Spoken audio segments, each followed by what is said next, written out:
Salut les pomplards, j'espère que vous allez bien. Allez, aujourd'hui on va faire une nouvelle vidéo. Je vous ai demandé de me poser des questions sur mon compte Instagram. Déjà, si vous n'êtes pas abonné à mon Instagram, grosse erreur, allez tout de suite vous abonner. Donc c'est strike-workout. En fait c'est là où je mets en story voilà, toutes mes journées de garde, mes entraînements. Donc franchement, si vous n'êtes pas abonné, c'est maintenant. J'ai eu énormément de messages. Donc là j'ai sélectionné 10 questions. Allez, c'est parti.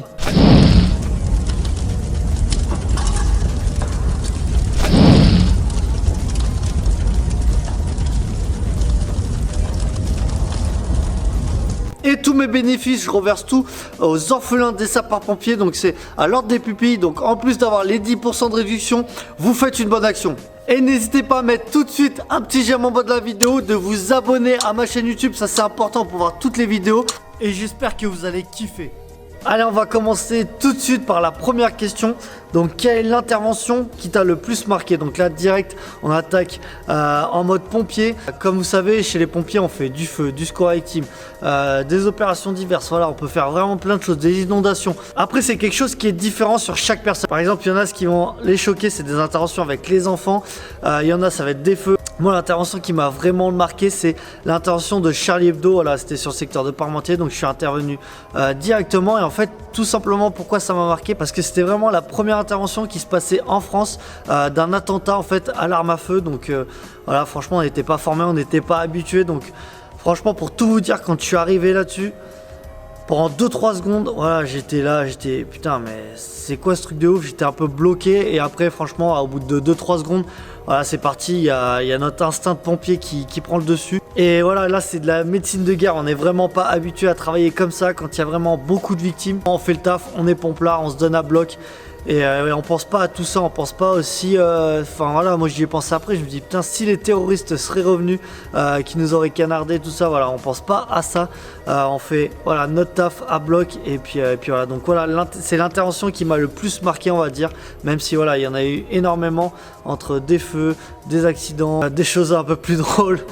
Après, la deuxième question, c'est: tu penses qu'il faut que je me dirige vers quelle matière au lycée pour être sapeur-pompier? Donc déjà, il faut savoir que pour être sapeur-pompier, il n'y a pas besoin d'études spécifiques en fait. Il faut juste avoir un diplôme, que ce soit un BEP, un CAP, le brevet des collèges, le bac. Et après, ce qui peut vous aider, ce qui peut vous orienter, c'est Bac Pro métier de la sécurité. Donc ça, voilà, ça en fait, c'est une filière où vous pouvez faire SIAP, pompier, agent de sécurité. Donc il n'y en a pas dans tous les lycées. Ça va vous aider à préparer le concours pour devenir sapeur-pompier professionnel, ou par exemple la brigade de sapeurs-pompiers ou autre. Moi, si je devrais te donner des conseils, c'est voilà, si tu as les capacités pour faire un bac, voilà, passe ton bac. En même temps, fais du sport à bloc, course à pied, poids de corps, donc traction, pompe, dips. Franchement, ça c'est la base.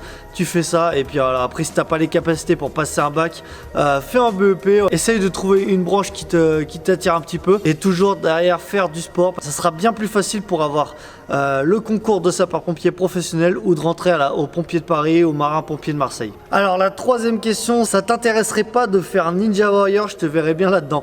Voilà, pour tout vous dire, la deuxième saison de Ninja Warrior, en fait, j'avais été sélectionné, j'avais fait les tests à Paris, les tests sportifs, j'ai fini 15e sur 300. J'ai fait les tests avec plein de personnes et en fait ils me disaient ok, c'est bon. Ils m'ont envoyé un mail pour me dire ok, prévois tes dates, les dates de tournage, ça se passe à Cannes, c'est de temps à temps.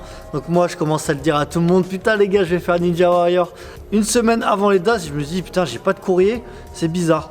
Je les appelle et ils me disent en fait TF1 ils t'ont pas sélectionné, donc du coup c'est mort. Je dis comment ça c'est mort? Je dis j'ai posé des vacances. J'ai dit à tout le monde, voilà, je passe pour un bouffon. J'ai fini 15e en test sportif. Je me dis, je comprends pas quoi. Donc du coup il me dit voilà, désolé, on verra l'année prochaine et tout ça. Donc là franchement dégoûté de ouf. Je regarde quand même Ninja Warrior et là je vois quoi? Je vois les gars qui ont fait les tests avec moi, qui n'arrivaient pas à faire une traction, qui n'arrivaient à rien faire du tout. Ils étaient là-bas.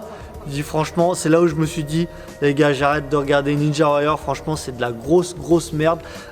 J'ai des potes qui ont été.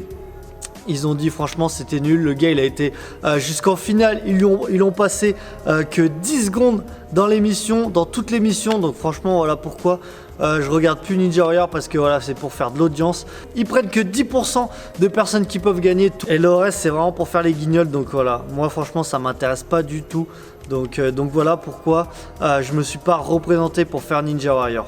La quatrième question, c'est que conseilles-tu à un jeune qui hésite entre les pompiers de Paris et les sapeurs-pompiers professionnels? Moi, je vais lui dire, ça dépend ce que toi, tu recherches. Moi, je sais que quand je suis allé aux pompiers de Paris, je recherchais l'expérience. Pour moi, c'était un peu un rêve. Pour moi, c'était les meilleurs pompiers. Et voilà, on voit dans les vidéos, ils font des trucs de ouf. J'ai envie de ça. J'avais envie d'une nouvelle vie. J'avais envie de barouder à mort. Donc, je me suis dit, voilà, les pompiers de Paris, c'est fait pour moi. Et voilà, je me suis entraîné et je suis parti. Après, pour quelqu'un qui est un peu plus tranquille, qui a envie de rester un peu plus chez lui, moi je lui conseillerais de passer les tests pour être sapeur-pompier professionnel. Mais voilà, ça c'est compliqué parce que le concours en fait c'est tous les 3-4 ans. Il y a vraiment énormément de candidats et on peut vite le louper sur de l'oral, sur des tests sportifs, sur l'entretien. Donc voilà. Alors que pompier de Paris, franchement, si on est motivé à bloc, si on est sportif, au bout de 6 mois, voilà, on peut vite rentrer aux pompiers de Paris. Et puis après, franchement, c'est dans la tête. Franchement, moi, ce que je conseille à un jeune, c'est fais les pompiers de Paris. Essaye de rentrer dès que tu as 18-20 ans. Tu fais 5-6 ans, voire 7 ans à la brigade. Comme ça, tu as d'expérience à mort. Et puis après, entre-temps, s'il y a un concours de pompiers professionnels qui se passe, tu le tentes. Et puis après, voilà, tu reviens un peu chez toi et voilà, c'est un peu plus tranquille. Donc voilà ce que je conseille à un jeune. La 5e question, c'est quelle est la plus belle caserne que tu as visitée? Franchement, j'en ai visité pas mal. Chaque caserne est différente en fait. Il y a des casernes comme Lille par exemple, qui est vraiment typique historique. Après, il y a des casernes toutes neuves comme à Louviers, comme Territoire de Belfort. Après, il y a des casernes qui ont du beau matos, comme vous avez vu à Beauvais, voilà, avec le BEA. Enfin voilà, franchement, chaque caserne a son petit truc. Après, c'est dur de dire, voilà, franchement, la plus belle caserne, même si, franchement, pour moi, je vous l'avoue, c'est quand même la caserne de Parmentier, voilà, à Paris dans le 11e, parce que franchement c'est là où j'ai fait 7 ans, c'est là où j'ai pris de l'expérience à mort. La 6e question, c'est quelle est la spécialité donc pompier qui t'intéresserait? Moi, vous me connaissez, vous savez très bien que plus je suis en hauteur et mieux je suis. La spécialité qui m'attire, c'est le grimpe, groupe d'intervention en milieu périlleux.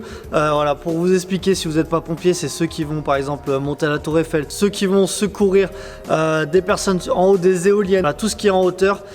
C'est eux qui ont des poulies avec des systèmes de cordes et tout ça. J'aimerais faire cette spécialité, mais voilà, le problème c'est qu'en Creuse on n'en a pas. Donc quand il y a des interventions chez nous, c'est d'autres 10 à côté qui viennent. Après, la spécialité qui m'intéressait, c'était, c'est pas une spécialité, mais c'est formateur caisson.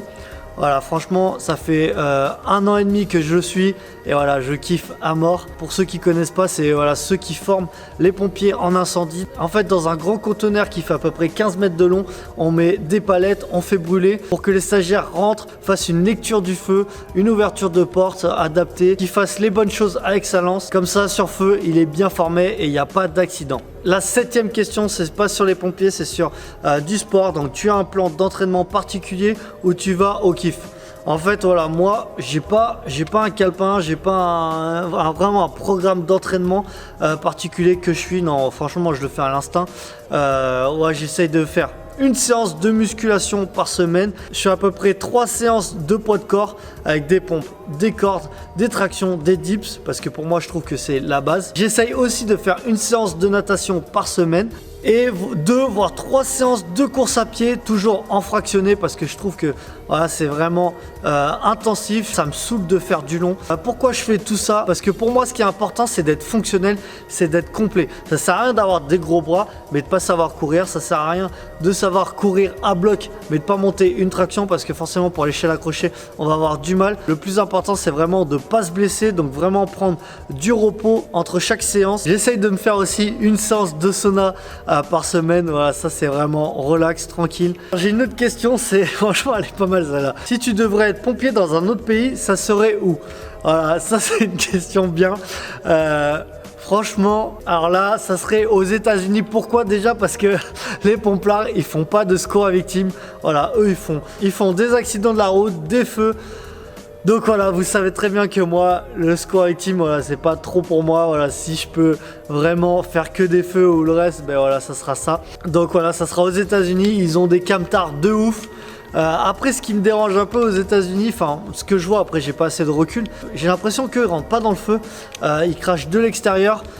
Et moi je trouve, enfin moi mon kiff c'est vraiment de rentrer dedans, voilà, de sentir que ça chauffe, de voir les phénomènes thermiques et tout ça. Enfin voilà, moi c'est un peu mon kiff, donc voilà, je dirais aux États-Unis, mais avec la méthode française quoi. Allez, une autre question, c'est quel est le motif de départ que tu kiffes le plus? Je pense que vous allez dire la même chose.